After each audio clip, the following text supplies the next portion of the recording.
रात के 2 बजे घने जंगल में आर्यन एक प्राचीन गुफा के सामने खड़ा था। उसके हाथ में दादाजी का दिया वह रहस्यमयी पीतल का सिक्का था जो अब बर्फ जैसा ठंडा हो चुका था। पीछे अंधेरे से आती फुसफुसाहटें अब साफ सुनाई दे रही थीं, कोई उसका नाम पुकार रहा था। गहरा काला जंगल, इतना सन्नाटा कि अपनी ही धड़कन सुनाई दे।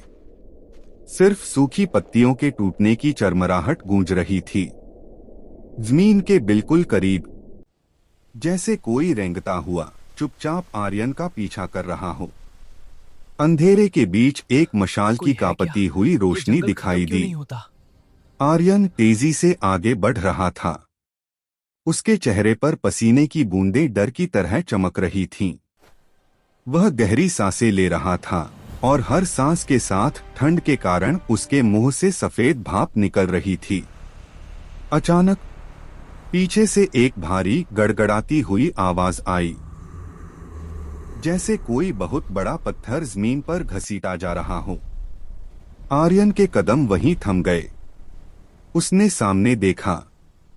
उसके सामने एक विशाल काली गुफा खड़ी थी, जिसका मुंह किसी राक्षस के खुले जबड़ों जैसा लग रहा था।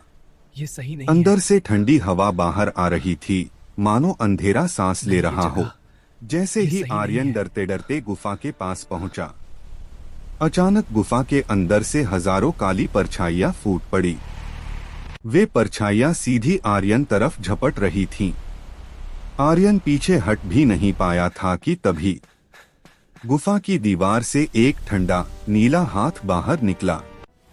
वह हाथ धुएं जैसा था, लेकिन फिर भी पूरी तरह ठोस।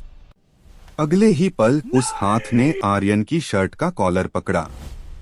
आर्यन चीख भी नहीं पाया। एक जोरदार झटके में वह अंधेरे के अंदर खींच लिया गया। सब कुछ शांत हो गया। चारों तरफ सन्नाटा। जमीन पर सिर्फ आर्यन की घड़ी पड़ी है। उसकी सुइयां तेजी से उल्टी दिशा में घूम रही हैं। और फिर खून के लाल अक्षरों में उभरता है, शून्य का दरवाजा। नेक्स्ट पार्ट के लिए कमेंट करें और हमारे चैनल को लाइक और सब्सक्राइब करें।